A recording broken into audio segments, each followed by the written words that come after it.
Good morning, Rise and Freedom. I'm Austin Peterson. You're watching and listening to the Wake Up America show at wakeupAmericaShow.com. We're glad to have you here today. It's Thursday, one more day till Friday. Definitely a good reason to be happy.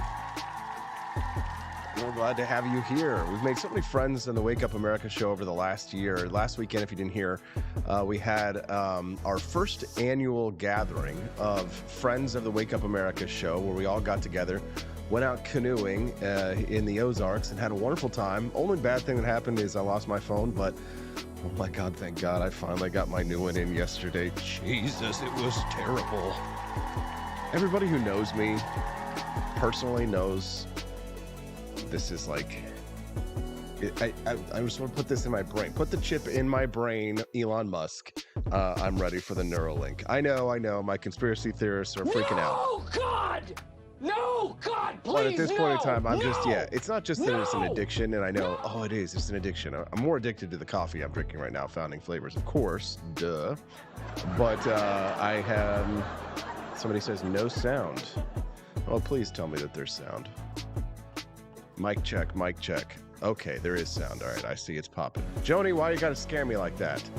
Don't do that. Freaking me out. Anyways, got my phone back, and so we're in business. Now I can monitor the chats, monitor the time, and the show can go much more smoothly than it has. If you're just tuning into the show, make sure you click that like button. You know what to do if you haven't done it yet. Click that like button, and if you're new to the channel and you like what you're watching today, consider a subscription to the YouTube channel or the Rumble channel, wherever you're watching us on this morning. We like to pay attention to both of our groups over there. We've got Kermode Bear joining us, Mo Donnell 1672, my friend Richard Bell, as well as the Onion Dip over on Rumble. Good morning, guys. Nice to see you today.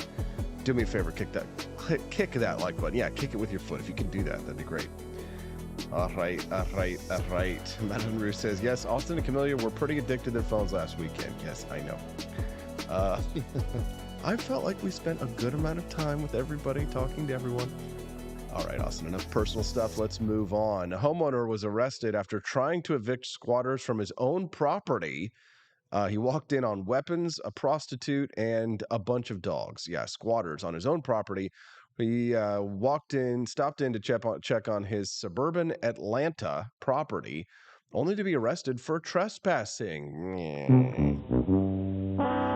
we're going to talk about that this morning, and we'll talk about the ridiculousness of that. And in 7:18 this morning, Bradley Cooper, his new biopic about composer Leonard Bernstein, is getting panned for Jewface. It's apparently Bradley Cooper, in order to portray the Jewish person, Leonard Bernstein, added a little bit of a prosthetic nose so that he could look more like Leonard Bernstein. He already looks a lot like him anyway, but he added the little nose on there, and now everybody's upset about it. And so we're going to talk about that, and we'll play the trailer for the new movie, which I'm excited about because I'm a big Leonard Bernstein fan. Is obviously is a guy who was raised on musical theater, and West Side Story has always been one of my favorite films and musicals, which Leonard Bernstein, of course, composed. I'm excited about the movie. But then when I see that the news is that he's got like the little hook nose, we're going to have to talk about it this morning. And I got to pass on anti-Semitism because I married one. Okay.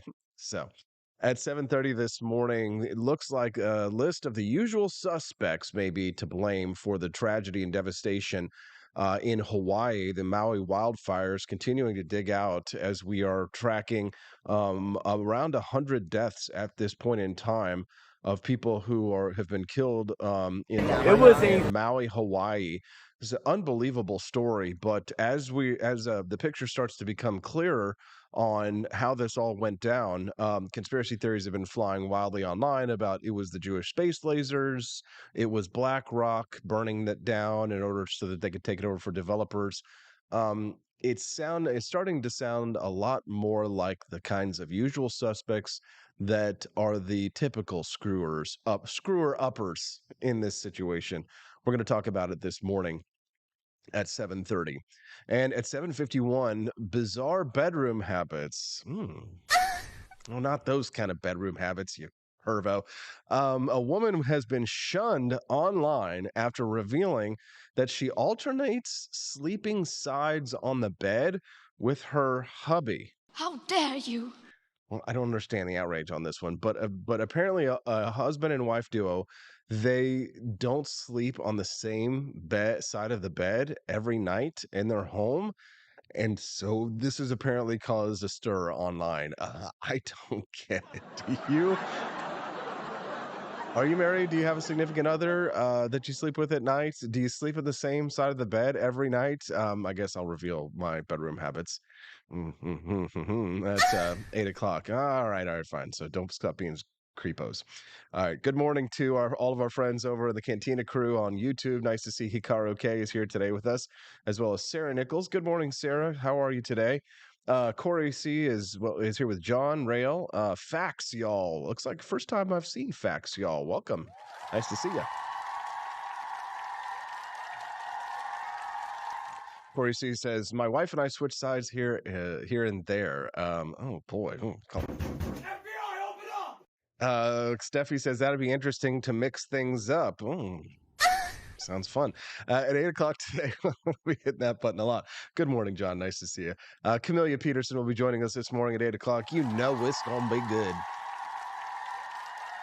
A whopping 64% of Americans say they definitely or probably would not vote for Donald Trump for president in 2024. Good God. No, God! No, God, You know what that please, means? no! If that's true, and if that No! pans out, and if the last election, if next year's election goes like last year's election, 2020's election, Austin, drink some more coffee, wake up. We're in for 4 more years of Joe Biden. Jesus H.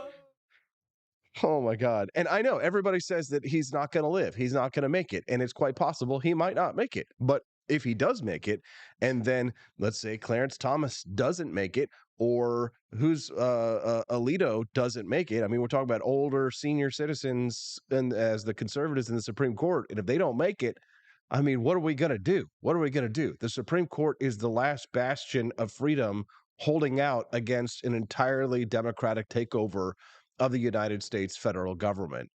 What are we going to do? What are we going to do? I feel like grabbing you and just shaking you this morning, saying, wake up. We've got to have a plan. We need a plan, for God's sakes. I'm freaking out. And I don't know what we're going to do. Walter Winnard here joining us for the first time this morning. Good morning, Walter. Walter Winnard with a winning smile. Nice to see you, Walter. Glad to have you. And I always love seeing all the new names and faces popping up over on the live stream who we haven't seen before. The Onion Dip over on Rumble this morning saying property rights are human rights, but I don't think intellectual property is a real thing. We'll get that. We'll talk about that perhaps a little later. The Jews cabal confirmed. Knew it. LOL, the Onion Dip says. Very funny. Studio 314 says things could be worse. It could be Gavin Newsom. No, Jesus. God! No, God, please, no! No!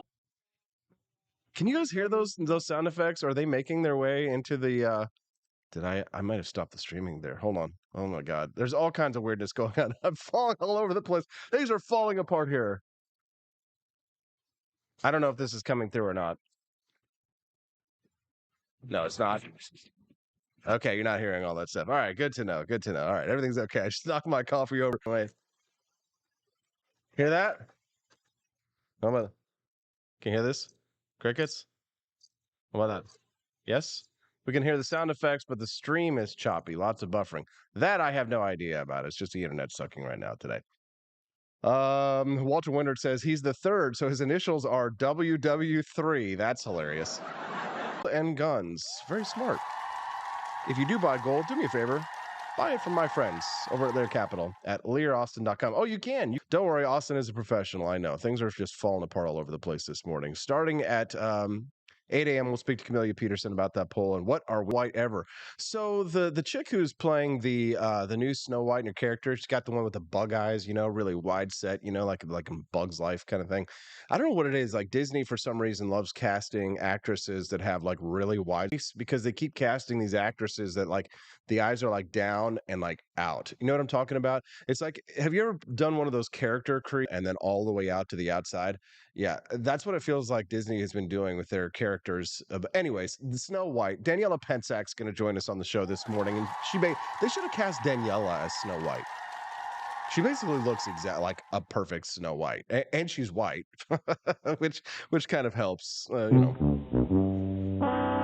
Anyways, so the actress who plays Snow White is confused and sideswiped, she feels, by the backlash to her saying that she didn't like the original movie. And she's like seen with the actress who's playing the Wicked Queen, which is the actress Gal Gadot, who's supposed to be like a fading beauty. Remember the original movie where it was like, who is the fairest of them all? And it was like the queen was like, oh, show me, mirror, mirror on the wall, who was the fairest of them all? And then it was like, oh, it's Snow White. Well, yeah, because, in the movie, Snow White, she's beautiful, she's young, she's younger, she's hotter, she's the next big thing. So the Wicked Queen is all upset about it. But of course, when you compare Gal Gadot to the chick that they hired to play the new Snow White, who's like, some mixed race in order to meet the diversity, equity, inclusion standards for Disney these days, it's like, she's got those eyes that are like down and out. And it's like, mirror, mirror on the wall, who's the hottest of them all? And it's like, really, Queen? Really? You're going to say Gal Gadot is not as hot or not hotter than the chick that they played with the bug eyes to do Snow White? Anyways. Yeah. So, anyways, yeah, she got the doe eyes, says Camellia Peterson. So we'll speak to Daniela Pensac about this morning. I must have said something really offensive because a bunch of people just signed off. Maybe it was the buffering. Anyways, if you guys are still here on the Wake Up America show some signs of life. Click a like and let us know that you're here. Say hello this morning with a little bit of love, and we will appreciate you very much. All right. All right. Let's hit the news. All the news you can use. We'll hit the Jews in a little bit. Homeowner arrested after trying to evict squatters in his house. Only in America here. A homeowner stopped by to check on his suburban Atlanta property, only to be arrested for trespassing. Tim Arco pulled into the driveway of his house in Decatur, where he suddenly encountered a stranger waving a gun in his face. He says he just jumped the fence and ran. So he was checking on the property after his previous tenant had left the property. So he goes to check to see how the house is, and somebody's living there and has put a gun in his face. And he says he didn't expect to walk in on a family eating. He says he didn't walk in on a family eating dinner. He walked in on weapons, a prostitute, and a bunch of dogs in the back. My fence broken down as he dialed 911, and then he realized he was being arrested and taken into custody. Oh, for the love of God, my computer is not plugged in. So there's some kind of gremlins going on this morning. Give me like 10 seconds, guys. I'm going to put you on standby. I'm going to go plug my computer in, or else it's going to die. And then the stream will be over and I will hate life. Okay. Be right back.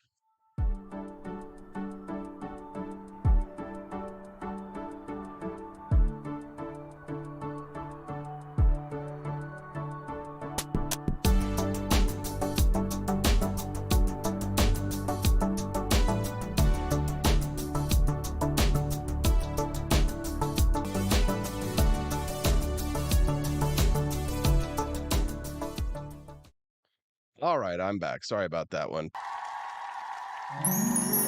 Lovely. All right. Sorry about all the technical issues this morning, guys. Sometimes things are out of control. Don't leave.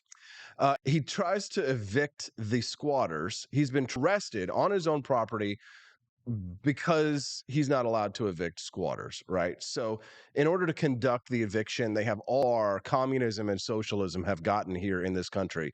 The idea that someone can just move into somebody else's private property and then have you arrested for trespassing on the property that you own is a perfect example of how far socialism has come here in the United States. It's an absolute way on active duty. Jesus, what kind of job in the military you get that you can own a $500,000 home? Listen to this. So this is an Army officer, Lieutenant Dahlia Dowray. She says that she came home to her $500,000 house, and a man by the name of Vincent Simon was living in her home. He had been convicted on guns, drugs, and theft charges, and refused to leave her house. The unfortunate discovery was made as the real estate agent was making preparations for the sale of the home. She says that had she not been serving her country, she would have been in her home. The active duty officer was told by police they could not evict Simon, and that the issue is considered a civil matter. So here's the thing. So you can arrest the person who owns the home for trespassing on their own private property, but you can't evict the trespasser for trespassing and squatting on your own property. I mean, this is how you know it's bizarre. So think about that, right? So let me repeat it just so we can get it in our heads. If you have a squatter in your private property or your rental home or whatever, or actually like this one lady, her actual own personal home, she was out of the country serving her tour of duty. She comes back, some guy is living in her house. And the police will come. If you call the police, they will come and they will arrest you for trying to get somebody out of the property that you live. They won't arrest the squatter. They won't kick the person out who's not supposed to be living there. They would have arrested you. What the hell? It doesn't make any sense. Anyways, all right. I got to get my mojo back here. All right, let's talk about what's happening. So the movie Maestro, Bradley Cooper's latest biopic of Leonard Bernstein, the composer who composed West Side Story and many other famous Broadway musicals and movies. Bradley Cooper is now being accused of doing Jewface by the typical suspects, the StopAntisemitism.org and the other race baiters and culture baiters and people who are, master, whaters. Anyways, let's watch the trailer just for a little bit of fun. The thing that made me laugh about this trailer, I'll show you here in just a second. Take a listen to the directorial debut, I believe, the new film called Maestro, now under attack. Bradley Cooper is being accused of Jewface over his fake nose in Maestro. This Leonard Bernstein's children apparently have been defending the prosthetic. Bradley Cooper is making this directorial debut and is in hot water with the typical suspects. The lobby, if you will. Okay, hold on. Let's see if I can find a picture of it. Like Bradley Cooper. Let's find a picture here. So there we go. All right, images, Bradley Cooper, Jewface. There it is. Okay, so this is actual Leonard Bernstein here. The Times of Israel, Bradley Cooper under fire. There we go. So as you can see, here's Bradley Cooper, and he's got a little bit of a prosthetic on his nose. Now, what I notice here is that it's just making his nose a little bit bigger, right? There's no stereotypical hook to the nose, right? Because that in itself would be kind of like what you would think of more as the stereotype, if you will. And then here's actual Leonard Bernstein here. You can see, and he doesn't really have a hook to his nose. I think Bradley Cooper has honestly done a pretty good job in just making himself look very much like Leonard Bernstein. But it doesn't matter what, it only matters what people can fundraise from in regards to their own, selfish, fundraising for their, anti-Semitic committees, et cetera, et cetera. So people have been criticizing the film, which Cooper co-wrote, produced, and directed. Netflix dropped the trailer for this biopic on Tuesday, and there's been, of course, a predictable backlash. So, Leonard Bernstein is famous for creating West Side Story, and this movie focuses on his marriage to Felicia Montaliagra, and I don't know how to pronounce that. So here's what StopAntisemitism.org says. Hollywood cast Bradley Cooper, for all like chick flick. Yeah, no, for sure. Hollywood cast Bradley Cooper, a non-Jew, says Stop Antisemitism, to play Jewish legend Leonard Bernstein. and stuck a disgusting, exaggerated Jew nose on him. Oh no, it's terrible, says Stop Anti-Semitism. By the way, Stop Anti-Semitism has in the past like come after me for several reasons. I think it's like probably for like my defense of gun rights and stuff like that. These are leftist Jews who hate anything conservative, and they're I would call these people, Stop Anti-Semitism, these are grifters. These are like Jewish grifters who their whole thing is like everything's got to be Jew, Jew, Jew, pro-Jew, Jew, Jew. Anything that isn't pro-Jew is anti-Jew, and it's like, you know, oh, and also give us some shekels, 500 shekels, right? We need to make the money, right? Austin, you so Stephanie and I, my lovely Jewish wife, and I were talking about this the other day, and she's like, I don't see any problem with it. And again, this is you stupid retards, you stupid retardandos, you retarded Jews. How can you not understand acting? Your people like run Hollywood, don't you? What? We can't say it? What's wrong with that, right? There's a lot of Jews in Hollywood. How dare you notice such a thing? But what's the problem with playing a character that you're not of, right? It's just like, again, with Snow White. Like, who cares that she's not actually a white person? Like, if she was actually a good actress and she wasn't being so freaking callous about the original source material, then maybe people wouldn't care. It's kind of like, it's like when people try and pretend like somebody Brie Larson to play Captain Marvel or whatever it is. Who gives a crap about these superhero movies anyway? But it's like, no, we like it when people try new things in Hollywood or on stage in Broadway. We just don't like it when people are really disrespectful to the source material. Where it's like, for example, I mean, think about how many plays have there been? Hamilton, perfect example. Nobody cared that they were playing, they're going to watch it anyway. It doesn't matter, right? It doesn't matter. But if you're an actor and you're playing, and you're not a Jew, and you're playing the character of a Jew, and you want to look like the Jewish pastor, yeah, I think it's completely legitimate. Did anybody see Nicole Kidman? What was that character that she won the Oscar for? Who's Afraid of Virginia Woolf?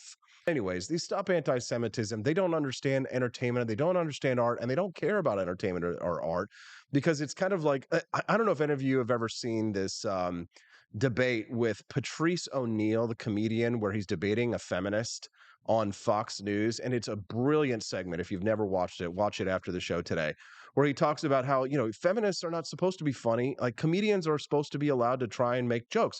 Actors are supposed to be actors. They're supposed to portray someone else, right? You get on stage. I mean, I've played characters where I think they were of different ethnicities, and I had to do like brown face, right? Where you have to like put on makeup as you would as if you were doing. It's common in Hollywood, but the outrage, of course, comes because the person who is playing this is not Jewish.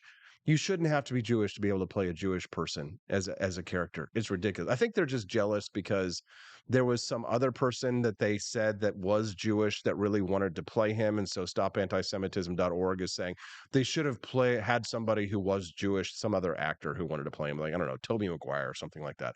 But the funny thing, the thing that really made me laugh this morning about this story, we're going to get to Maui and Hawaii and the Jewish wildfire story here in just a few minutes. But the funny thing is about this, did you ever see that movie Tropic Thunder? Remember those fake trailers that they had at the beginning of Tropic Thunder? Somebody made me laugh so hard because they said to the Tropic Thunder opening trailers that were my fellow Americans to come together. The world called on the one man who could make a difference. with the internet today, guys. When it happened again, the world called on him. Maybe we're having And no one. so annoying. Hold on, let's see if we can get it. Internet. Will there be anything else? Guys, I'm 2 seconds and I'll be right back. All right, thanks. Sorry about the issues here this morning. Gotta do what you gotta do. Donald Trump, and I approve this message. Believe me, Austin Peterson is the best. He's got the greatest Wake Up America show I've ever seen. Whenever I tune in the mornings and watch the live stream, let me tell you, he has got the absolute best content. I love his guests. It's just a total blast to watch, and I highly endorse and recommend the Wake Up America show. It's terrific, believe me. Hello, my name is Kelvin. Welcome to Frenchy Bush. This is my Didi's website. It's a good website. You should follow us on socials. If you like Frenchies or any kind of bulldogs, me and my new brother George are going to try to make your life more fun. Hello, I'm George. My neck isn't really thick yet, but it will be. We are so glad you're here. Please ignore my floating eyeball. It helps me spot predators who might be approaching from the sides. Didi made Frenchy Bush to review things that he uses on me and my brother to tell you if it's good or bullshit. Take this collar, for example. Didi really likes it. Didi said it's really handy because us Frenchies got thick necks. Need something really tough. Thighs and chest. Yes, you like that? Big brother, please focus. Frenchy Bush, please follow us. Will there be anything else? Oh, yes, my dear man. More beans. Granny, ew! Oh, please. This summer, America's favorite obese family is back. Ew, gross! And Jeff Portnoy are the Fatties, Part 2. In some countries, it's considered a compliment. Letting loose this summer. All right, is the internet working? Maestro. Where to be different was to be condemned.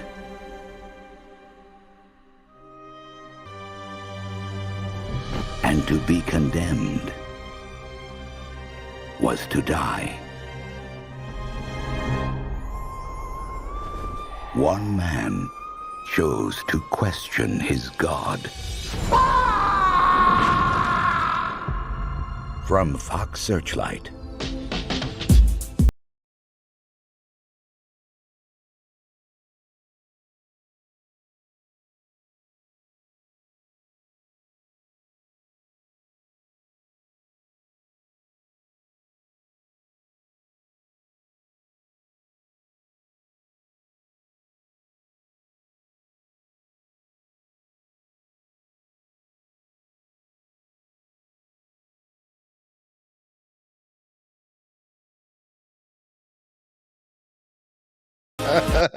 There it is right there. Those are the opening fake And I approve this message.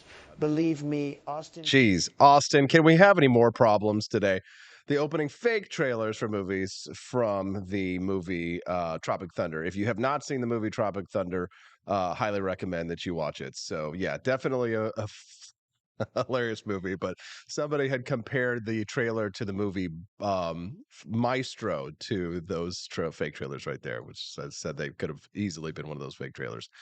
Anyways, can we please talk about the news here? I'm very sorry for all the issues this morning, guys. It's definitely throwing me off my game, and I apologize for that. So the case of the Maui wildfires may be a case of the usual suspects. We're reading these news. Maui police chief says they don't regret not activating the sirens during the emergency management agency asserted on Wednesday wildfires swept through the island, despite the claims that the system could have saved hundreds of lives. We're going to talk about that in just a moment. I wanted you guys to listen to this story from someone who is on the ground there. Take a listen to this. This is absolutely unbelievable. Like being thrown by baseball players. I'm ducking behind walls. I had to kick in the door at Bubba Gump's to get out of it because I was getting pounded. And then Bubba Gump started on fire, and I'm running down Front Street, and the wall, first layer of ash, causes a seal. And then the next layer of ash was all the embers. So the tide line, everybody started jumping in. Coast I was born in the water. I'm a Kai. And they're grabbing people, and I swam. I knew my phone was only good for like 15 seconds. This was bad that the people in their cars that were dead and from asphyxiation and the fire. Unbelievable story there. An update from Lahaina of the Maui wildfires. We're keeping an eye on this story this morning. But who is to blame? Well, the Hawaiian grid. Yeah. Take a listen to this. Hawaiian Electric, the utility company whose power line reportedly played a role in the Hawaiian wildfires, appears to have focused on green energy development while neglecting to adhere to its own assessment that it needed to included it needed to take more aggressive action to ensure that its hardware did not emit sparks after the 2019 wildfire season. This was one of the worst recorded in the island of Maui's history. The firm does not appear to have done much work to that end before one of its power lines reportedly resources towards green energy initiatives. Unbelievable, this story. What green people will do, they will sacrifice any amount of people for of course, we should have expected it, right?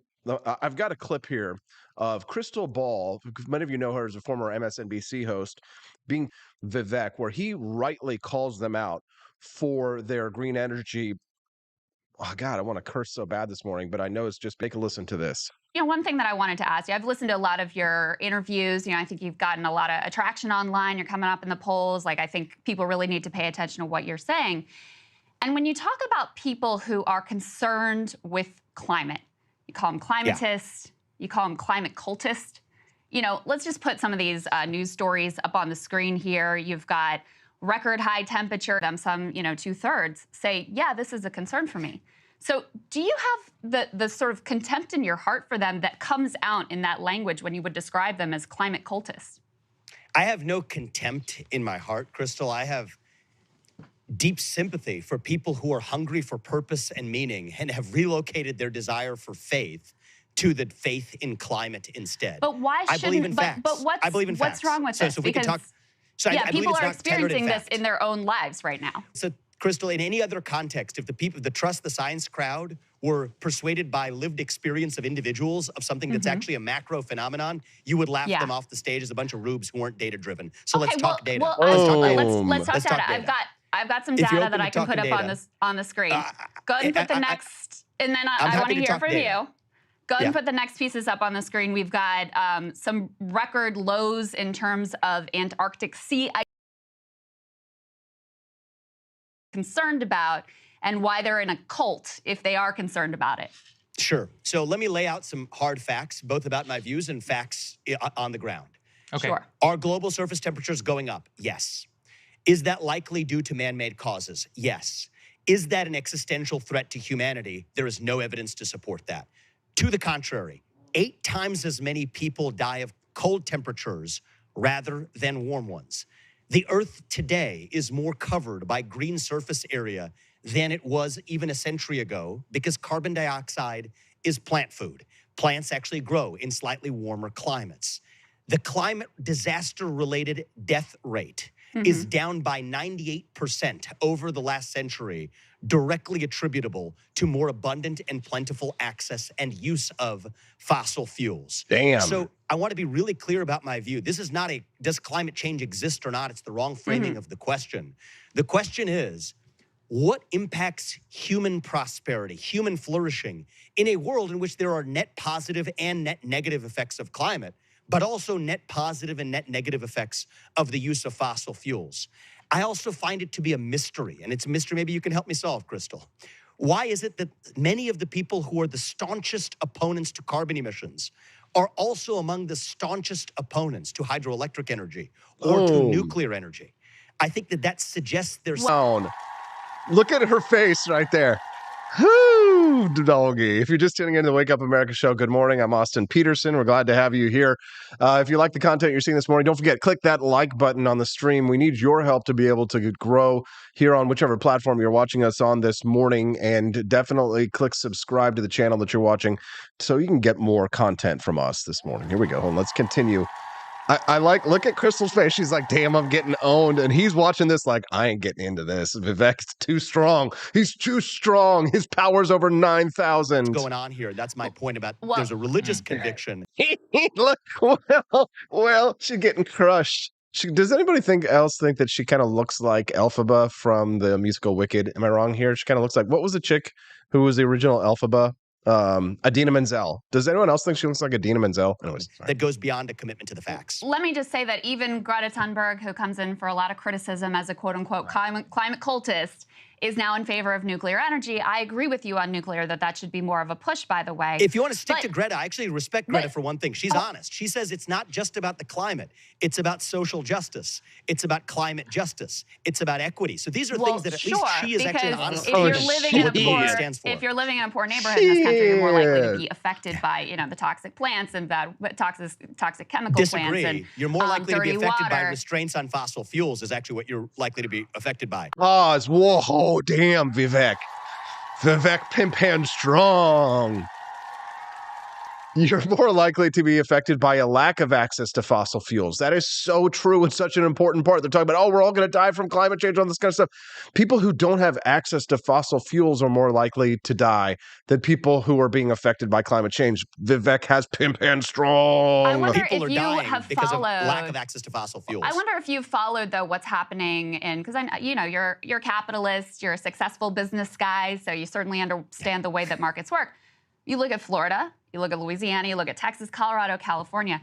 These are all places that insurance companies, home insurance companies are pulling out of because... Okay, good point here. Now, this is a good one. And you guys, if you're on the, if you find yourself frequently debating with climate cultists, then this here is a good talking point, an important point that they might bring up in order to say, oh, well, look, home insurance companies, they're not insuring homes in Florida anymore because of climate change, and they know it's too dangerous there. Listen to Vivek's response to it.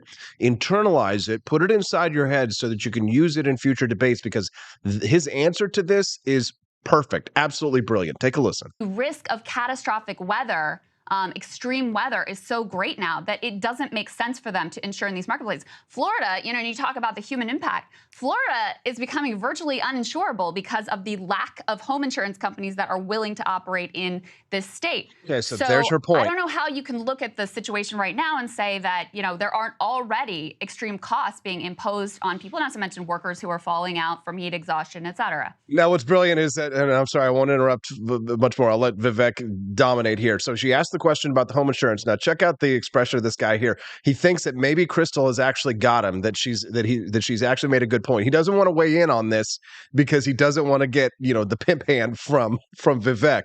But he thinks, okay, maybe she's actually got him here on this one. How is he going to respond? Listen to this brilliant and perfect and beautiful answer. So, Crystal, I don't take my facts on the climate change debate from what the home insurance market is actually doing. In many ways, that's distorted by the same climate cult manifest through the ESG movement, because the shareholders of these companies, BlackRock, State Street, and Vanguard, are effectively requiring them to behave that way. Why are they doing it? It's because CalPERS, State of New York, and large pension funds have said they won't invest with the large asset managers unless they're signatories of the Climate Action 100+ network. But That's let me say on $68 that, trillion. too. So I've written books about this. We can go into as much depth as you want. Really? Oh, really? Oh, really? Oh, God damn. We got to give it up for Vivek Ramaswamy. Pimp hand is strong. Yes. Yes. Yes. I got to say, definitely took that crystal ball. I love it. I love it. I give him another round of applause. John Turner, Hadouken. Very funny. Yes, the insurance market is heavily regulated, of course, says Brian Lewis. Oh, man, that is so good.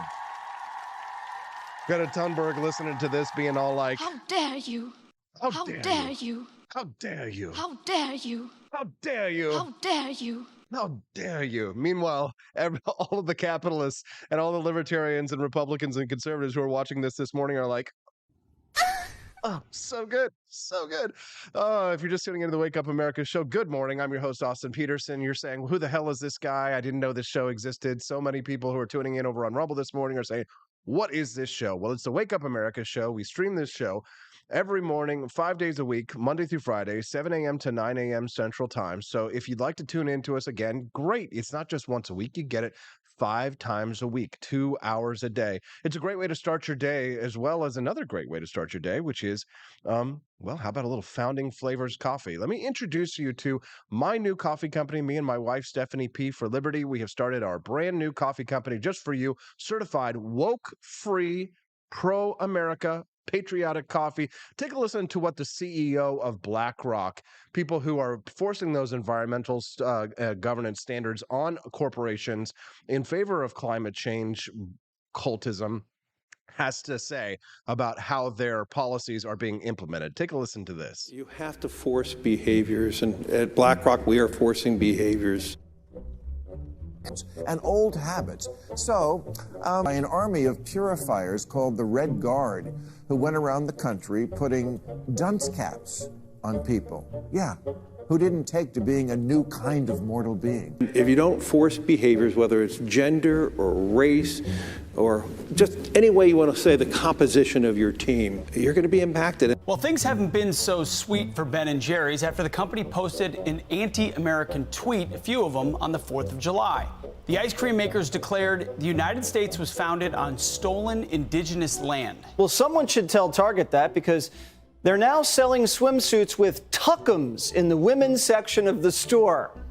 And they even have a line just for kids. Yeah, we're going to reach out to Ben & Jerry's and ask them how they can live with themselves as they operate a multi-billion-dollar company on stolen land while declaring other people give up their so-called stolen land. This is the child section. This is literally the kids section. I'm next to a literal onesie that says whatever the hell that means.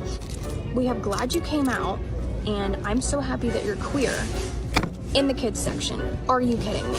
I'm sorry, but pride and toddler don't belong in the same sentence. Good news! Starbucks will offer its workers reimbursement of travel expenses related to accessing abortion and gender-affirming procedures. Kyle Rittenhouse was seen wearing a Black Rifle Coffee Company shirt, and they wanted to distance themselves from that individual. Key employees at the company also were donating to Democrats. Hafer doubled down on throwing many in his base under the bus, describing them as racist and a repugnant group of people.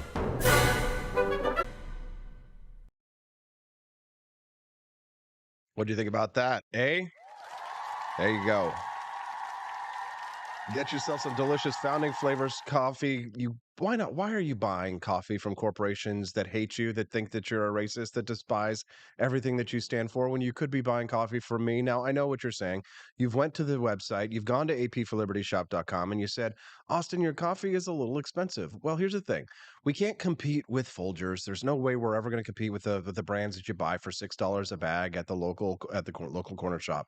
We can't do that. It's impossible for small businesses to be able to do something like that. However, where I can compete is in the premium coffee blend. So if you're a coffee connoisseur, a coffee lover, and you demand something better than the average bag of swill that you would get from your local corner store, then our premium blends are actually competitive, and they cost a little bit less than I recommend Franklin's Electric Elixir.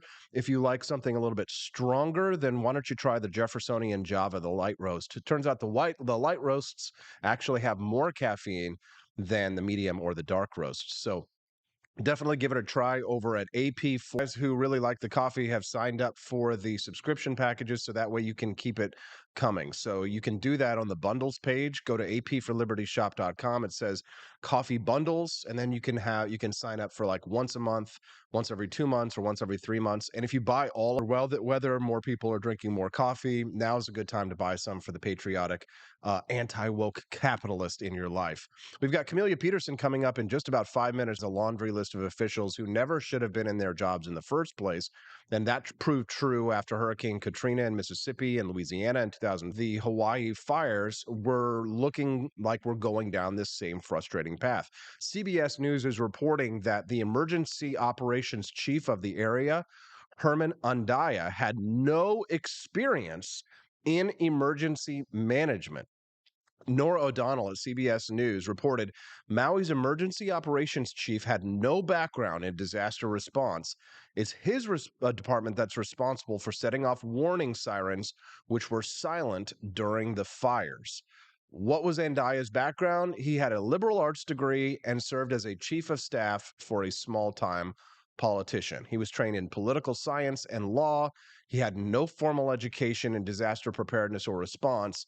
And prior to his current role, he never held a full-time job dedicated to emergency management. Instead, his main qualification for the job was being chief of staff to then Mayor Alan Arakawa. That's it. And there were 40 other people who applied for the job. Many of them had emergency management experience. There you go. So it wasn't the Jewish space lasers. It wasn't BlackRock CEO, evil as he may be, get in the pod, live in the pod, eat the bugs. It wasn't the greedy developers who set the fire so they could take it over. Typical government mismanagement, the usual suspects. All right. Well, we're going to speak to Camelia Peterson. She's coming up next about a poll that shows 64% of Americans say they definitely or probably would not vote for Donald Trump for president of the United States. Does this mean 4 more years of Joe Biden? Please, God, no. Please, God, let it no be true. Let it no be true. We'll be back with more on the Wake Up America Show at wakeupAmericaShow.com. Want an engaging website to boost your business? You're just a click away from 5-star Fiverr talent. Hundreds of freelancer skills like web design. Head to Fiverr.com today and get something started. American conservatism is distinct, like America is distinct from the United Kingdom. American conservatism's roots comes out of the Wild West, out of pioneerism. The difference between American conservatives and European conservatives is that Americans are cowboys. We are that God, guns, gold, and girls. It's wild here, and we should stay that way. We shouldn't allow a European version of conservatism to come and infect us here. We like it wide open spaces here, you know, deep in the heart of Texas and all that.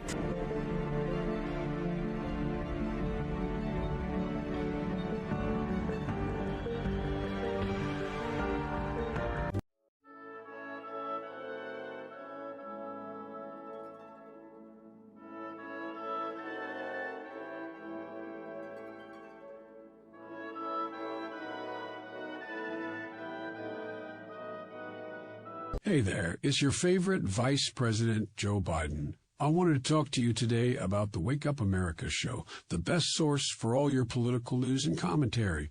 But before I get started, let me just make sure I have all my notes in order. Okay, where was I? All right, the Wake Up America show. It's a great Wake Up America show. It's important that we all stay engaged and knowledgeable about what's going on in our country and you know, the thing, but hold on, where was I going with all this? Oh yeah, owner and wakeupAmericaShow.com/support. Now, where was I? Oh, that's right, the Wake Up America Show. So if you want to stay woke and support a great cause, head on over to wakeupAmericaShow.com/support and sign up to be a monthly donor today. And if you're feeling generous, you can even give a donation in my name. Thanks for listening, and keep on keeping on, America.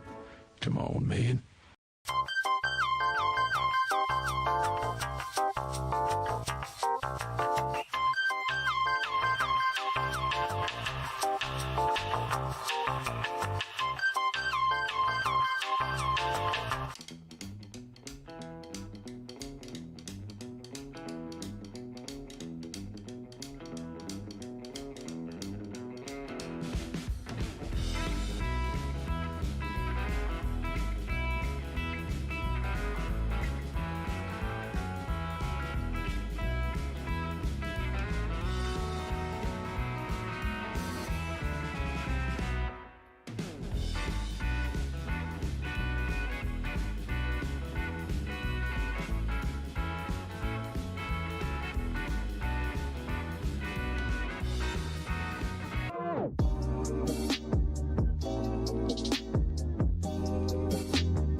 Hello, I'm George. Thank you for watching the Wake Up America show with my dad. Today, I'd like to share with you 3 reasons why you should visit Dad's online store at apforlibertyshop.com. Number 1, you can get exclusive freedom-loving merch designed by AP himself or me mom, Steffi. Liberty Laura has made some designs as well, and blimey, they are great! Number 2, most of these products are so wicked that they aren't even allowed to be advertised on Facebook or Instagram. Modern machine guns and a proper keychain. Plus, our Grover Cleveland t-shirt is so spicy apparently that leftists on Facebook specifically banned it from appearing on the website. Number 3, you're supporting liberty lovers just like you. Spend your money where you earn it, and you help me pups build a community that supports what you believe. Bloody hell, this commercial is running too long. Gotta run. Bye now. Don't forget to visit apforlibertyshop.com. That's apforlibertyshop.com.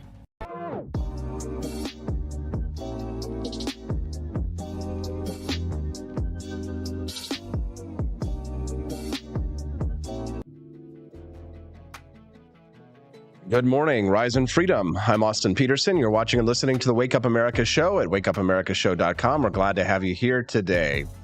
Hope you enjoy the show so far. Make sure you click that like button and subscribe to the channel that you're watching us on. I know that we've had some tech issues this morning, and I apologize for that. For those of you who are tuning in and are used to getting a nice clean stream, sometimes we get a little bit of internet issues. There's just gremlins out or bugs, or even if you have suggestions for the shows, you're just like, Austin, I don't like your face.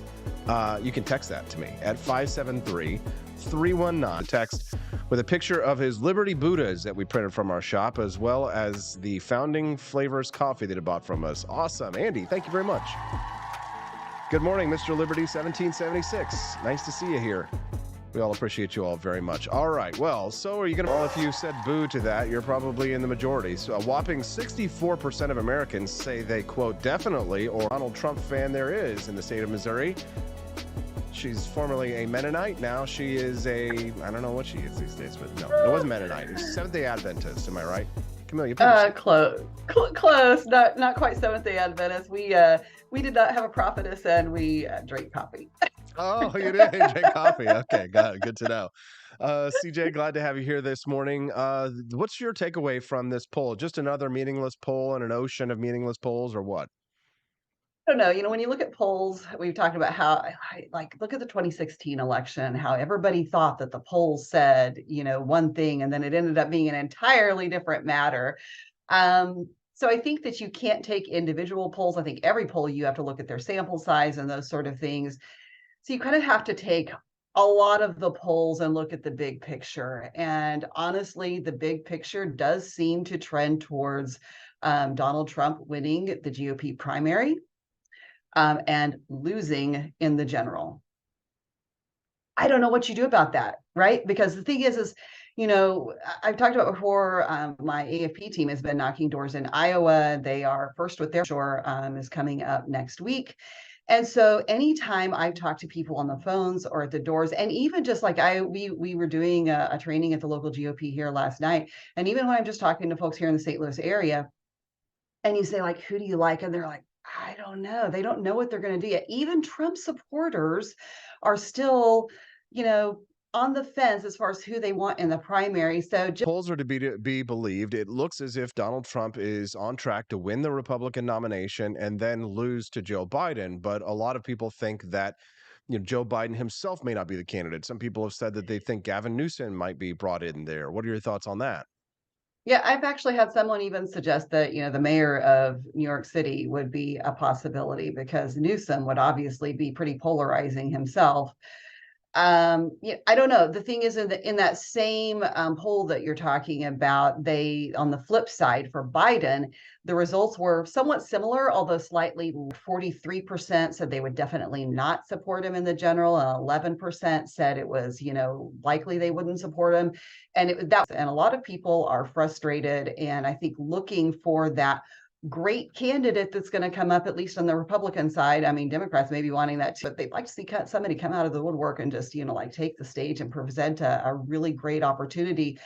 I know a lot of people like Vivek, but I think people also feel like he can't win. They do see people who really like his messaging also bring up his lack of experience. Mm-hmm. So I think that's a factor. But I mean, the fact of the matter is DeSantis' campaign has been lackluster. Vivek's lack of experience. A lot of people think that Tim Scott is a nice guy, but that's about all they know. How lackluster it's been. I expected him to come out of the gate the same way that he has been fighting against wokeism in Florida, but that's just not what's happened. Yeah, I do not know how to explain that either. I do think that just he himself in his personality and his style he's just not this really charismatic person. The thing is like during COVID, like he was, because he had some really, fiery things to say about the media and about COVID and about Fauci and things like that when things were kind of in the height of urgency and everything was going on.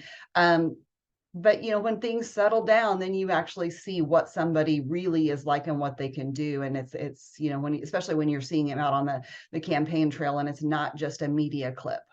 If you were DeSantis's campaign manager, what would you tell them to do right now? What would you like to see? Because I know you like DeSantis as like one of your, the better picks in the Republican primary field. So what do you think they need to do to get on the right track? He needs to be everywhere. He needs to be on every show he can get into, whether it's podcasts, whether it's traditional television. It's great to go to, the Iowa State Fair or, whatever, but you're not just, selling yourself to Iowans right now. You need to be everywhere, all over the media and able to, take those hard questions. And I really think that the messaging needs to go beyond the culture war stuff, because it is like, it's not even up for debate that any kind of polling that you do with people right now, the number one single biggest issue for people is the economy. And they're just not talking about that enough. And I don't understand that. I think that the economy doesn't always generate as much outrage, even though it's what people are feeling the most. But the culture war stuff does generate that online outrage. I think it's really more online than it is in a lot of other places. But no matter who it is, to me, the biggest tell, I think even DeSantis would have trouble in the general, because I've said this before, if you cannot appeal to those people in the middle, I think you're sunk. So there was a Gallup poll when they compared numbers for how people identify as far as political party.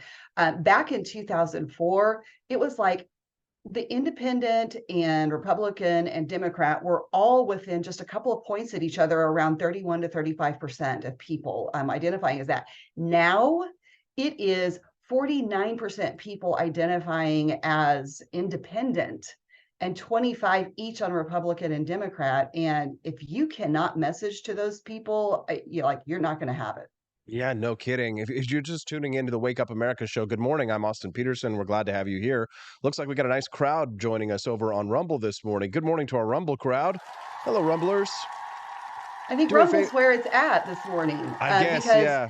I've seen people say that the stream has been great on Rumble, and so maybe it's a YouTube issue this morning. Maybe it is. I'm not sure. But if you're having trouble watching us on YouTube this morning, I am at AP for Liberty over on Rumble as well. And do me a favor, YouTubers, if you do make the jump over to Rumble, I'd be super grateful for that. Sometimes people forget when they come into the stream to click that like button, but just consider it the cost of admission, if you will. Camellia Peters, pretty face, because they said, Austin, about your face. How do I say this nicely? I prefer Camelia's face. Oh, that's very nice. Very funny. Glad to have you here, Camellia. We're talking about Ron DeSantis' lackluster campaign and Donald Trump's, stellar campaign for the Republican nomination anyway, but the general election, not so much. So, here's the thing. How do you, as a Republican primary voter, because, when I ran for office, it was all about electability. People were like, you can't win, so we won't vote for it. I think most people, other than Trump supporters, all agree on. Why is the Republican Party going to give you the nomination for the party for the general? Two of what we have sort of traditionally seen, like let's talk about your 2018 Senate race for a second, because actually somebody just brought this up to me last night out of the blue, but actually they were referring to Tony Minetti. I think they must have been a Tony Minetti fan at the time, but they brought it up and brought up the fact that in that race, like the candidate was literally chosen because the state GOP bent their rules so that they could endorse and give money to a primary candidate. And then you had Trump coming in at the time and kind of, uh, he was choosing and making his choice known as well. So basically, Josh Hawley got it handed to him on a silver platter. But that does not necessarily. He was looking to have the candidates sign a loyalty pledge, and Donald Trump's just like, no, I'm not going to sign it. But it's funny because, like, if you ask him, is he going to win? He's like, yeah, I'm guaranteed to win. Well, then why not sign the loyalty pledge? Because it doesn't matter at the end of the day, right? But it's still, I hate loyalty pledges and all that crap anyway. It's always so stupid. But And this is the thing, the debate coming up next week that's one of the requirements in order to participate in the debate is that you have to sign the pledge that you'll support whoever the general election. Twitter a few minutes ago and then thinking about trying to make sense of all this. I saw somebody post this as said a Gallup analysis from last year said that 54% of Americans between the ages of 16 and 74 read below the equivalent of a 6th grade level. And I thought, well, maybe that's our problem. Sorry. I can't read. Everybody. They can't read. It reminds me of that tweet that I made the other day when I was tweeting about the guy who wrote the song. What was the I don't know. Listen, I don't want 4 more years of Biden. At this point, I pretty much would take any of the Republican candidates over them. Talk about a loyalty pledge. I mean, I'd sign it at this point because I think any of the candidates that are running in the Republican primary field at this point are pretty decent. Hell, I'd even take Mike Pence over Joe Biden at this point. Your face. What is that face? You wouldn't vote for Mike Pence over Joe Biden? Gun to my head, yes. Yeah, exactly. Gun to your head, exactly. And unfortunately for my friend Richard Bell, who's over on Rumble listening to every move we're making right now, and he was a good supporter and a friend of mine during my 2016 campaign, and bless you, Richard, I appreciate it. But he's like, oh, the Republicans aren't going to do it. Vote Libertarian. Who's running in the Libertarian primary that's got any clout or that's got a good message? I mean, I don't think that there's any Libertarian Party presidential candidates right now that can hold a candle even to Vivek Ramaswamy. Right. Yeah. And I think, times like this, times is hard. my inner collapsitarian comes out. And I think, maybe people need 4 more years of Biden, that we need someone who can bring people together and the policies that how they impact your life. I mean, it's kind of like, it's this blindness. It's like that math psychosis. Schools are so bad. Like, it is terrible, but you look at the leadership that they've had for the last, 50 years or however long it's been, and they don't even pretend to hide the corruption anymore. They're just out in the open with it. And you're like, how are people blind to this? Stop. Okay, stop right there. You're saying 4 more years of Joe Biden to learn a lesson. Thomas dies, or when Justice Alito dies, that we now have a fully, let's say Gavin Newsom's the president, and then have a Democratic-controlled Supreme Court. I mean, Camellia. Yeah. No, I know. And that's why times you're like, what's it going to take to wake people up? And they come and say, I'm going to be the unifier, I'm going to bring unity. Well, whatever. No, you don't. And they come in and they say all kinds of stupid divisive stuff.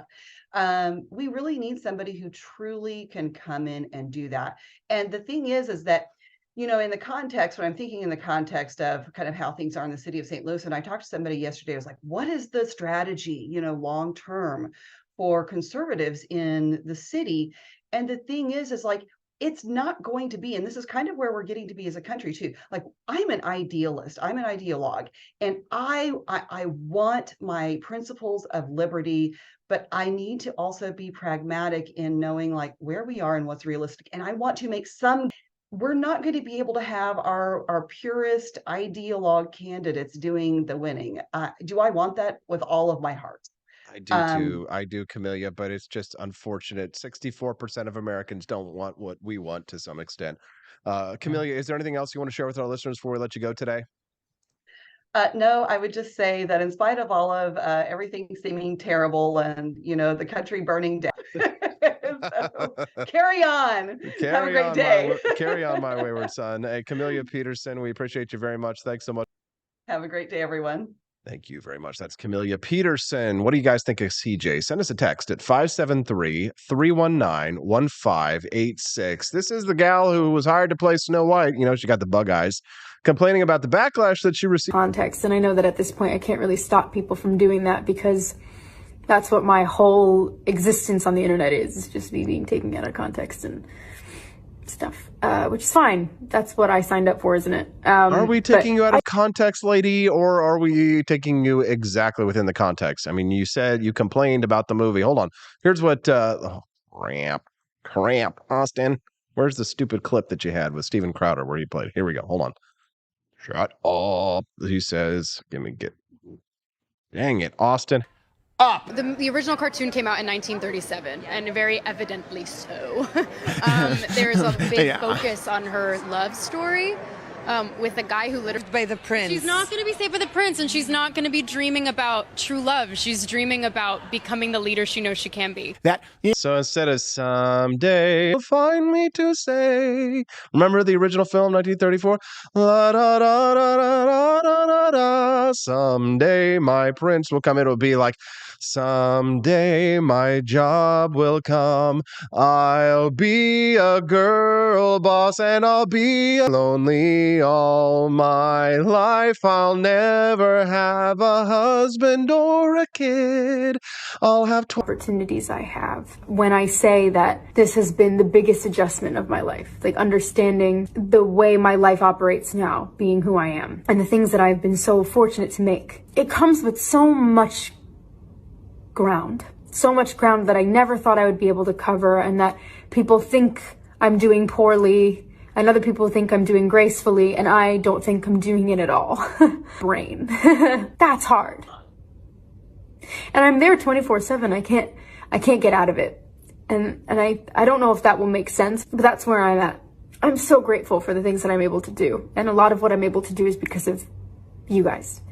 And I'm so unbelievably thankful for that. At the end of the day, I look at this trip and think, if somewhere like that can exist, simultaneously wishing people would stop sending me death threats. And maybe that's a weird takeaway for this video. This really is a lot. Who edited this video?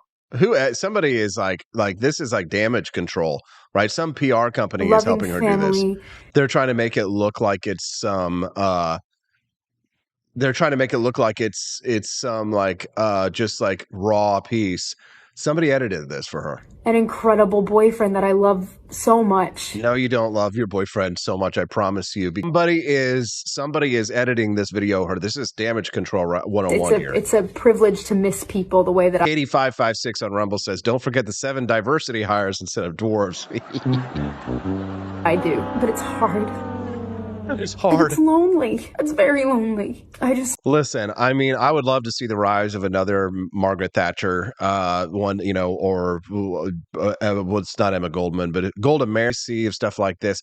Oh, it's hard. And the more I watch the Barbie movie and you were realizing the mindset of the modern female, ladies, I used to be like, but as for like public office or something like that, let me ask you, ladies, Katie556, tell me something. Would you vote for a woman for president of the United States? To be honest, right? Knowing that this is the modern mindset. It's just hard to be a woman. Like imagine this person like without any actual responsibility in life other than just having the bug eyes on camera. And like when I say the bug eyes, I mean it's not just that they're like wide set. Loneliness can exist, so can other things, and I will be okay. Maybe that's a weird takeaway. I will be okay once I send this clip over to the video editor. So ungrateful for it. Regardless, this is not supposed to be anything other than... God, it's so annoying. I agree with Steven Crowder. Yeah, you know, it's really weird. They do that so they seem like they're sarcastic or they're bitter and they know something that you don't. Hold on a second. Wait, you are being paid millions of dollars to be a dwarfless Snow White who no one asked for. Weird. Yeah. You know what's weird? That these people just shut the up. Can't imagine. I don't know why Disney doesn't slap a lawsuit. 1937, and very evidently so. And very evidently so. There's a big focus on her love story with a guy who literally stalked. Saved by the prince. She's not going to be saved by the prince, and she's not going to be dreaming about true love. She's dreaming about becoming the leader she knows she can be. Someday my prince will come. Someday my prince will come. What are they doing to our culture? When we get back, the real Snow White will be joining us. That's Daniela Pensack, pure white laugh. She's going to talk about that and much more when we get back on the Wake Up America show at wakeupAmericaShow.com.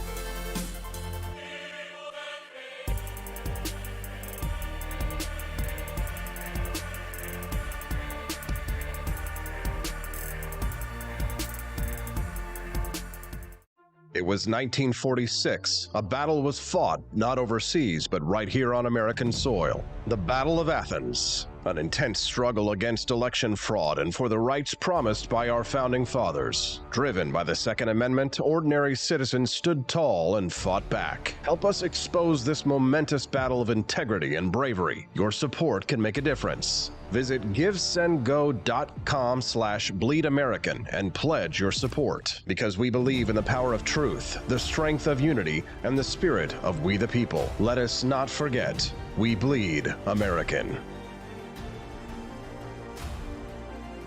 Fire.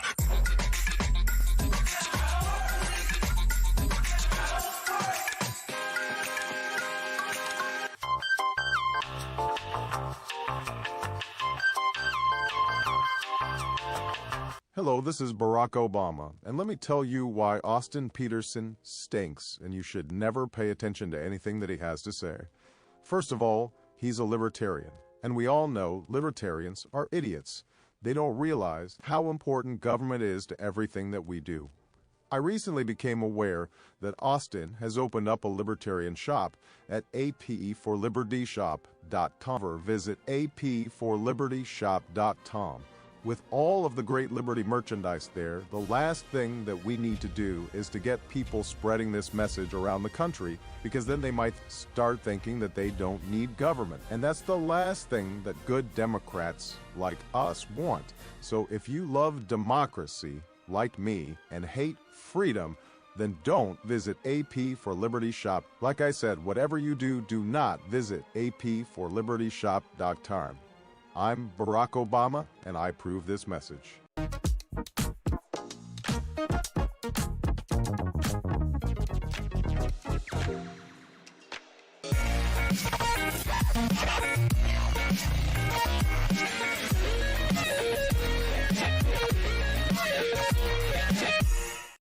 I was adopted. My new parents opened their hearts and home to me.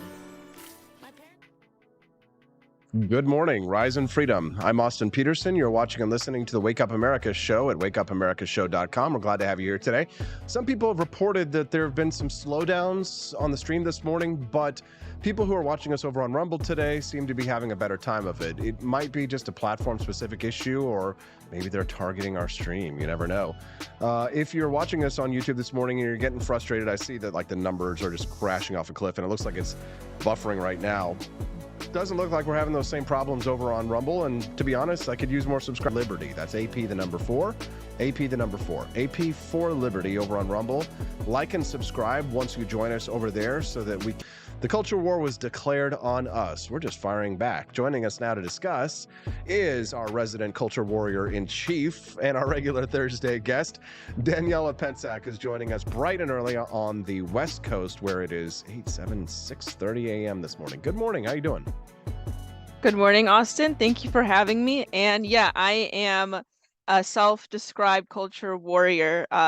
Since I work for Turning Point, that's what we major in our work. So I'm really excited to be here and talk about that today. Yeah, for sure. We're glad to have you here, Daniela. And you probably heard me talking about it a little bit earlier that you would have made a better Snow White than the current chick who they've got cast in there. And not just because you look like Snow White, but because the lady this woman that they have cast is not only is she unattractive, I mean, like, remember Mirror, Mirror on the Wall, who's the fairest of them all? And Gal Gadot is the Wicked Queen. And like Snow White's supposed to be like younger and hotter, but it's kind of like, what? Nah, nah. But Yeah. what is Disney trying to do with this? And I mean, you'd think they'd be mad at this girl for trashing the film. Give us an update and then give us your take. Yeah, I mean, Disney should probably muzzle her because she's the more she talks about this film, it's gonna tank when it comes out in March 2024. You guys already saw on the previous segment that she was saying all these comments about how the upcoming film is not going to be a love story. The prince was a stalker, completely changing the entire concept of the film. I feel like what Disney is doing, and this new wave of backlash that's coming out, I think, is completely warranted. The first time she got the backlash because she was, she doesn't have the complexion. I mean, truthfully, that's not her fault. She's an actress, so she's just going to take the role, especially for a big role like Snow White and Disney. But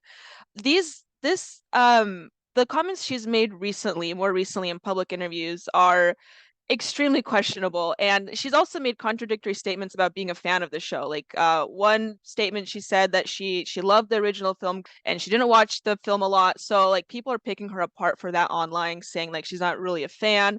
I don't know if that really matters for her to play the role, but at any rate, like she's saying there are no dwarves, Snow White's not even white.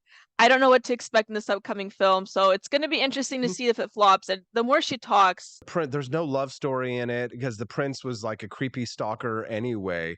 I mean, to me, that sounds woke, right? Like the typical man. Disney comes out with recently, as if we needed another live action remake. And anyway, and what's sad about it is that like so for them to treat the original film like this is it's really sad. And it's kind of like, flipping off their original roots to good wholesome film. So I don't even see why they have to change any of the elements to begin with. Well, so Snow White in the original film is put into a medically induced coma by the Wicked Queen because she eats the poisoned apple, which she falls into a sleep, and the only thing that can release her from this slumber is true love's kiss. So the Yeah. prince. Did you ever read the Grimm's fairy tale version of it? No, but I can imagine it's pretty harsh. Yeah, so like in that when like the queen actually asked for the huntsman, she Oh wanted yeah, in the box. yeah, Yeah. the huntsman was supposed to like murder Snow White and bring back the heart, but he brought back like something else instead so that A Snow White could pig's grow up in heart, I peace. think. Yeah. Yeah, yeah. Yeah. And so then later on the prince goes to rescue Snow White and he gives her a kiss. Now here's the thing. She's asleep, so she can't consent. So just out of curiosity, even if it was like the ugliest dude, like say a 3 out of 10, Daniela, if you're in a medically induced coma and this man all he had to do was kiss you on the lips just once, no tongue or anything, to bring you out of this No coma. tongue. Okay. No tongue or anything.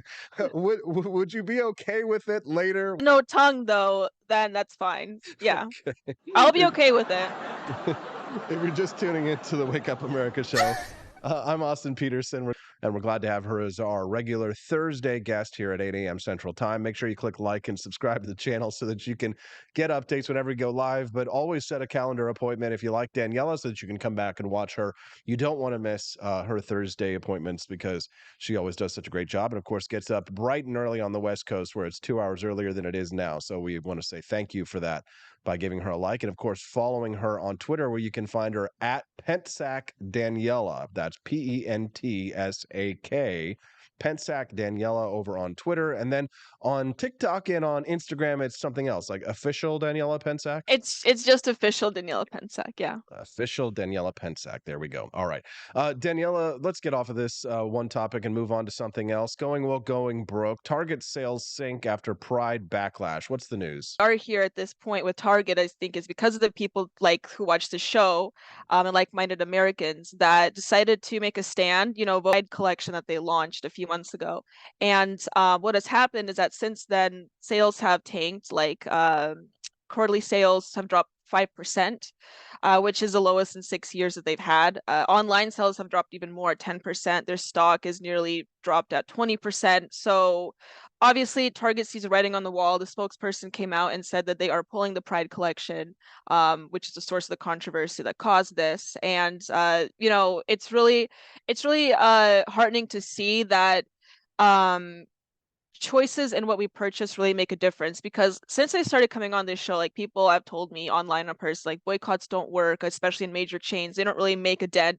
But I mean, for the last few months with the Anheuser-Busch issue and now with this and others, I don't know. I'm seeing the opposite. It really is making it. Americans aren't going to put up with this woke messaging. And, it's not as though like Target has put on like just couple shirts, rainbow shirts, it says we're here, we're queer, that's it.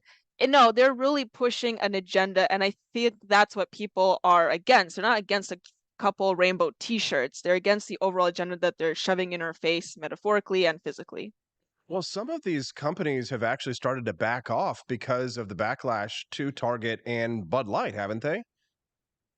Yes, I think that we're sending a general message all over. This gets reflected in the film industry too, honestly, because the last few movies that have been coming out, a bit questionable. Hopefully Disney will take the message too. I mean, Disney Plus subscriptions, I think, have been dropping as well since some of their messaging and their films and shows. So yeah, we're going to see, I think, a major trend in the right direction in the next, maybe not even the next few years, but in the next few months, really soon. Yeah, for sure. If you're just tuning into the Wake Up America show, good morning. We're glad to have you here. Make sure you click like and subscribe to the channel that you're watching us on this morning, and we appreciate that very much. You can text the show if you got a question for me or for Daniela at 573-319-1586. So the conservatives have really showed that they have power when it comes to consumer power here in the marketplace, but nobody has really gotten the same kind of backlash. And I think that Bud Light, probably because of their target customer versus Target and their target customer being a little bit different, the backlash to Bud Light was because their target customer is kind of like the blue collar, middle class, regular Joe, who is going to react to something like that a little bit differently than the average Target shopper, which is going to be probably, middle-aged moms and things like that. Yeah. But still, what Target had done was so egregious that it's really hit their stock price. But, what's next? I guess, Daniela. I mean, is there just complaining about Barbie movies or Snow White movies or things like that, or is there anybody else that's in the crosshairs? No, I mean, at the end of the day, you're right. At least with the public that shops at Target, like you said, these are moms, and I think as long as it gets to affecting, especially targeting the most vulnerable in society, children, and to see, like, especially like children's films target children, stores target children, people are really going to take a strong stance. The Anheuser-Busch thing was silly, but I think that was a problem. A lot of people just went to Walmart.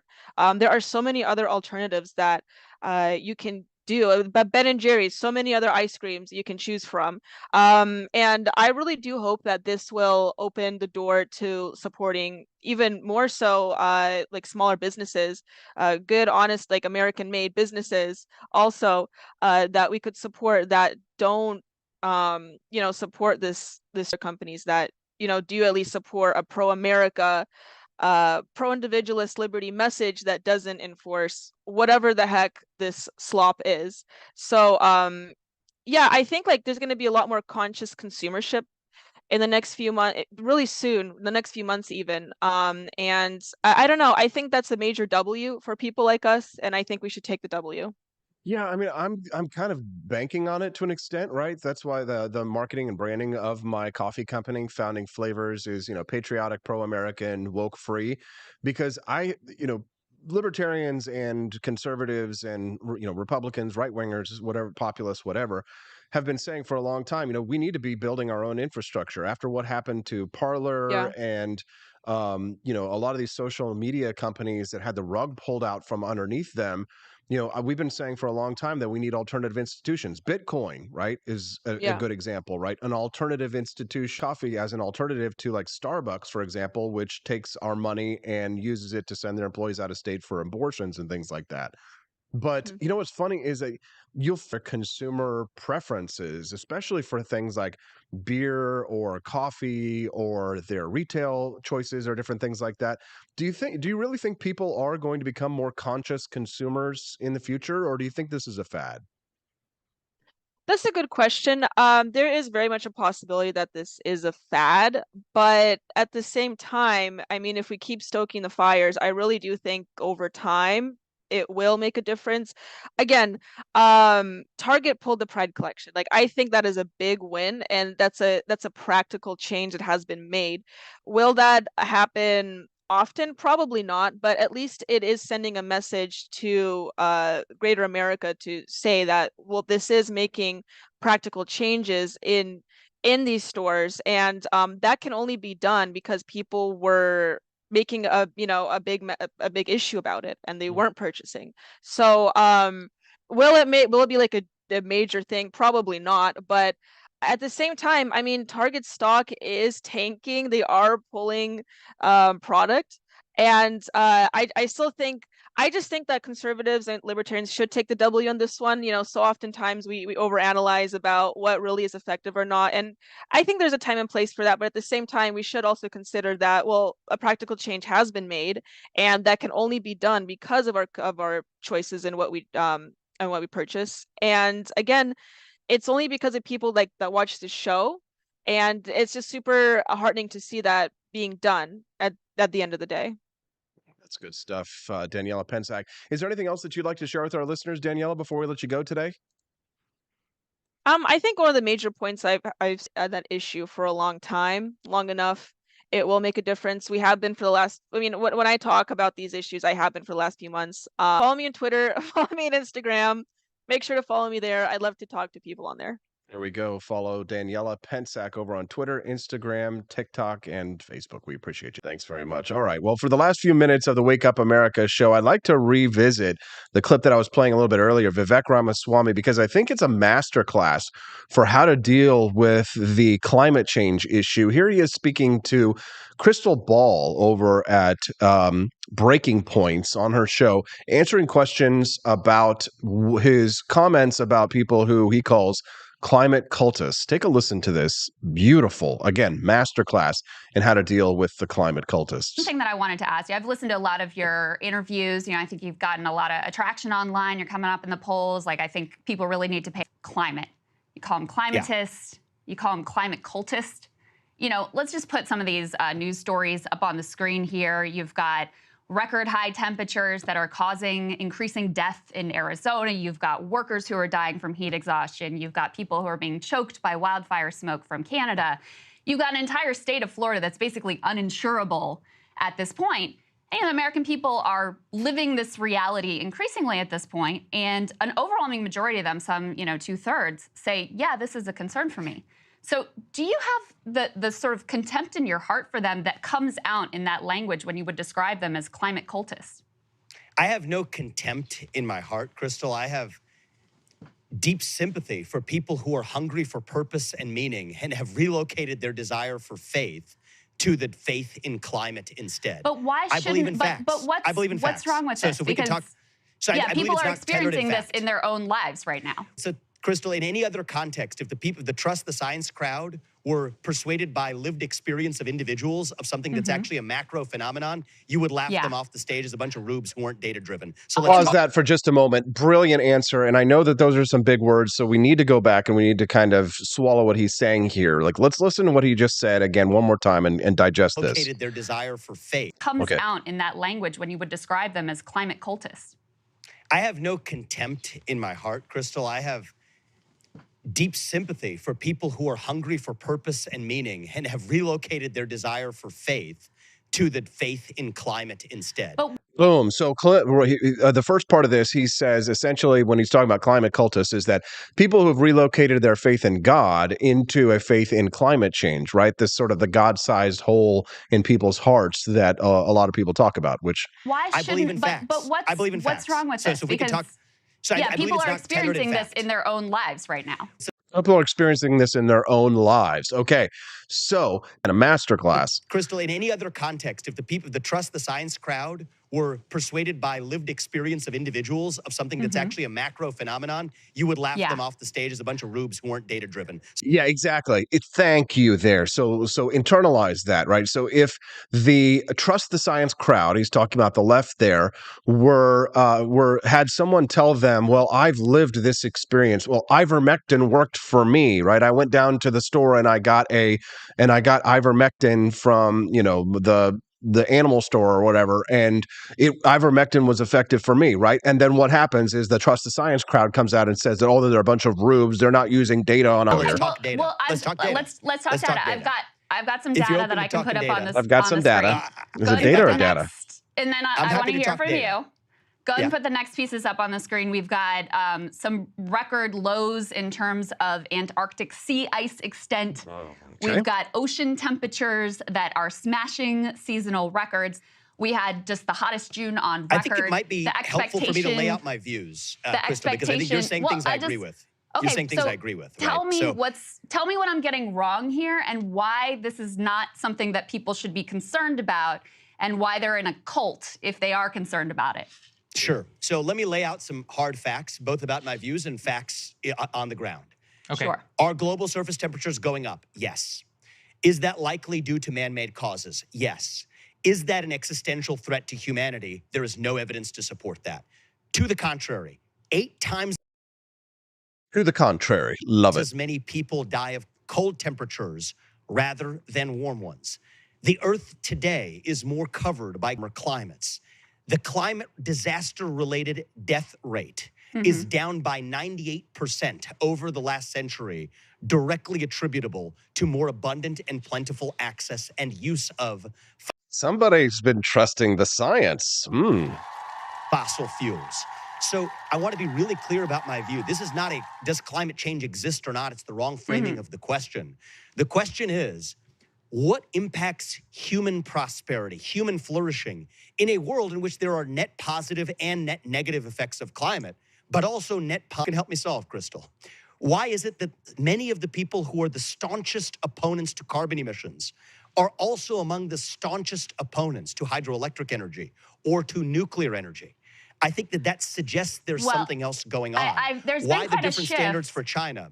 Let me just say there's something else going on here. That even Greta Thunberg, who comes in for a lot of criticism as a quote-unquote climate cultist, is now in favor of nuclear energy. I agree with you on nuclear. It's about climate justice. It's about equity. So these are things that at least she is actually an honest statement of what the movement stands for. If you're living in a poor neighborhood in this country, you're more likely to be affected by. I wonder People if are you dying have because followed of lack of access to fossil fuels. I wonder if you've followed though what's happening. Dude. And, you know, you're capitalists. They're all places that insurance companies, home insurance companies, are pulling out of because the risk of catastrophic weather. Extreme weather is so great now that it doesn't make sense for them to insure in these marketplaces. Florida, you know, and you talk about the human. Corey and Callie says today's show has been a struggle with setting and not a Rumble setting to be able to listen to it. Actually, it's a setting on both. I think you have to turn it on Rumble. The climax of the masterclass here from Vivek Ramaswamy, where she makes the point about insurance companies won't insure in Florida. Listen to his response. I don't know how you can look at the situation brilliant. right now and say that, you know, there aren't already extreme costs being imposed on people, not to mention workers who are falling out from heat exhaustion, et cetera. So, Crystal, I don't take my facts on the climate change debate from what the home insurance market is actually doing. In many ways, that's distorted by the same climate cult manifest through the ESG movement, because the shareholders of these companies, BlackRock, State Street, and Vanguard, are effectively requiring them to behave that way. Why are they doing it? It's because CalPERS, State of New York, and large pension funds have said they won't invest with the large asset managers unless they're signatories of the Climate Action 100+ network. But That's let me $68 say on that trillion. too. So I've written books about this. We can go into as much depth as you want.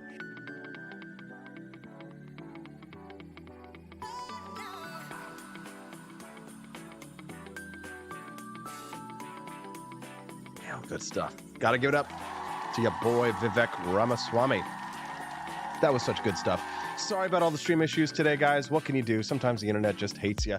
I already know that the lovely Stephanie Peterson will be joining us live and in studio in the flesh. Won't that be nice? You see, I got to have like pretty girls on this show because, you know, want to look at this for 2 hours completely, do you?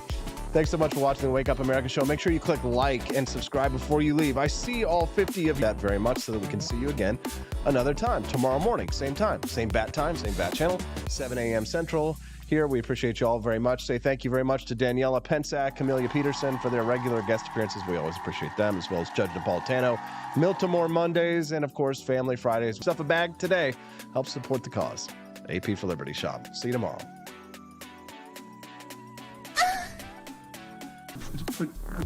Excuse me. From now on, it's going to be America first, okay? America first. Build that wall. Build that wall. Build that wall. Build that wall. Build that wall. Stupid people. Very, very stupid people. Oh my God. We cannot let it continue. Get your ass on, boy. Get your goddamn ugly ass on. You have to force behaviors, and at BlackRock, we are forcing behaviors. Mao ordered his citizens to throw off the four olds.